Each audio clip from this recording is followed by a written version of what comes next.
Good afternoon mga katanim. So ito na ngayon ang ating fruit bearing preparation tayo sa ating growing media. No, ito yung pagtataniman. Ano nga ba yung taniman na medium na sinasabi natin? Kokopit pa din ang pinakamaganda. Well, sa ibang lugar hindi accessible ang kokopit at napakahirap niyan minsan, no? Like Palawan, no? Kadalasan na ginagamit nila doon ay yung katanim carbonized rice hull.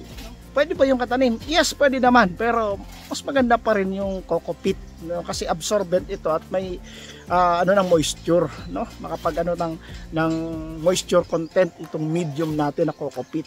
No? Kahit saang lugar yun ang ginagamit, no? Kahit pumunta tayo ng China, ng Thailand, Malaysia, kokopit pa din, no? Kahit sa UK, no? Kokopit ang ginagamit, no? So ito mga katanim, isang way na para mabawasan yung gastusin. Ayan, no? Sa yung paggastos doon sa yung gastos, ito yung consumption, no? Sa kokopit, no? Paano ang paraan? Ihalo natin yung kokopit doon sa carbonized rice hull.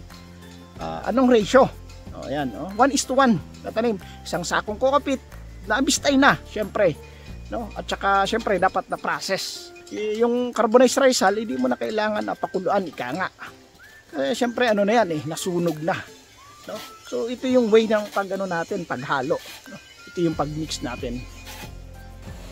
Yan. So yung isang sako ng carbonized rice hull at isang sako ng kokopit, imimix natin. Ito ay para sa fruit bearing, mga katanim, no? So yan, inaayos natin yung ng fruit bearing dito, set up yung system. Pagtataniman natin ng iba't ibang klase ng namumungang gulay, no? Like pipino, okay, yung ating mga kamatis, yung natin, tsaka bell pepper. Ayan, dito natin ito yon. Yan, nakita nyo yung kokopit.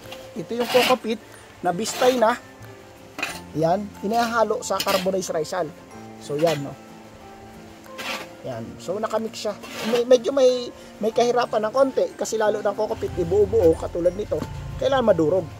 So lahat naman ng buo, pag inakyat mo doon sa taas, babagsak naman yan, nandito yung mga buo sa baba. Okay? So yun, no? So dito kasi sa lugar na to, dito tayo sa Silay, ang tawag nito, kokopit medyo mahirap hanapin, no? At saka may kamahalan, samantala itong rice hull, no, libre lang, no, doon sa gilingan ng palay, no, sa mulihan. Ikaw na bahala magkuha doon kahit ilang sako. Yan, tapos susunugin na lang. Kapag nasunog na, ayan, ihalo mo ng ganyan 1:1. Makamenos ka sa gastusin ng ng kokopit. Ito ay para lang sa fruit bearing mga katanim, ha. Huwag nyo itong gagawin sa lettuce kasi ang lettuce natin kailangan ay absorbent, no, yung water retention kailangan natin doon. Ito naman sa fruit bearing ay naka-drip naman tayo. Okay? Yan, okay. So ayan, ito yung natin, NFT para sa mga herbs natin. Ito yung NFT naman para sa mga lettuce natin. Okay. Ayan. Ayun yung natin, taniman ng mga fruit bearing. Malaki pang expansion nito. So ito yung from the start nito mga katanim, na dito na tayo. Tinignan natin to. May expansion din doon ng tawag nito germination, no? Kinakapos na tayo sa germination pa lang kasi dapat germination pa lang lumaki na sila bago sila transfer dito kasi naaagad naaagad yung ng natin client. Ayan, so yung tangke pala nito, itong herbs natin, ayan, itong herbs natin ang tangke, ayun, nakasakay. Usual kiss, no? Ayan, itong kubo. Ayan, pasok tayo dito, big crusher. Ayan. Makikita nyo to, may din dito, may strawberry din. Runners lang din yan. Well, ito yung mint, no? Bango ito. Sarap po. Nasa NFT lang yan, ha? Sa dulo nga lang nilagay, sa dulo. Then yung cut and grow natin na basil, yan, kakakat lang. Okay, cups ng Mega Packaging. Yan. Basil, cut and grow. Then doon, ano ba yan? Arugula. Oh, ayan. Oh, mayroon pa rin dito. Ang lalaki ng herb niya. Ito. Ito yung ano ng strawberry. Yan. Oh, hanap tayo ng runners dito. Ganda ng mga tanim niya. Diba? So, ayun yung lettuce natin. Okay. So, kawayan lang yan ang pagkakagawa. Tingnan nyo. Oh, malalaking kawayan.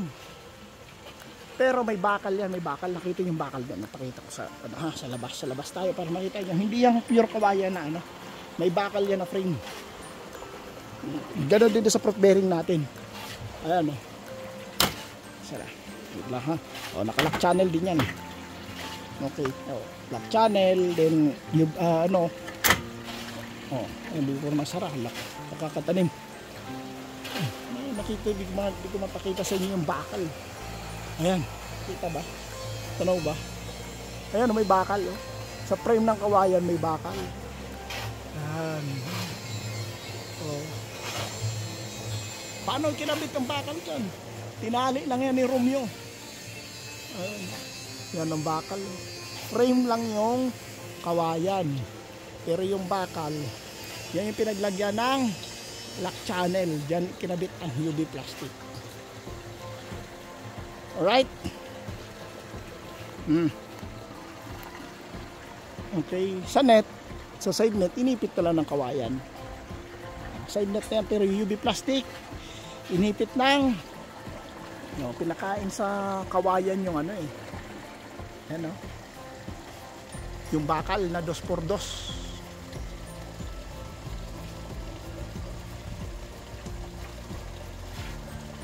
Okay, so punta tayo doon sa ano, doon sa fruit bearing natin para makita nyo mga katanim.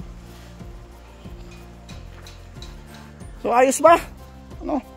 Ito lang, simple lang ang buhay dito. Ganda, may nursery na naman dito sa gilid. So ito yung una natin ginawa dito. Nagkaroon ng, pinalipat ko kasi yan na herbs, di ko pinasama sa lettuce. Okay. Oh, me daw. Oh. Hello, Well, kumusta, Well? Hindi si Joel, oh. Oh. Kumusta ang sili na tanim natin? Nakapag-harvest ka? Oo, marami. Marami? Maraming harvest. Diniligan mo ng case? Ayos? Ayos. Ayos. Sige, punta ako doon. Yun lang katanim, no? Tinuruan natin dito ng sili sa lupa, no? Modern way of farming, paano mag-alaga ng sili. Well, malaki pang pwede i-expand dito. Tingnan ito, pina-bulldozer na to para pero ito maganda gawan pa kasi yung sunlight mula doon, sunrise, tapos dito yung sunset sa likod ko. So 7 meters o 8 meters pwede pa yan dyan, lapad isa pang lettuce, ano ito pa to. Then yun yung ano natin sa fruit bearing. Okay.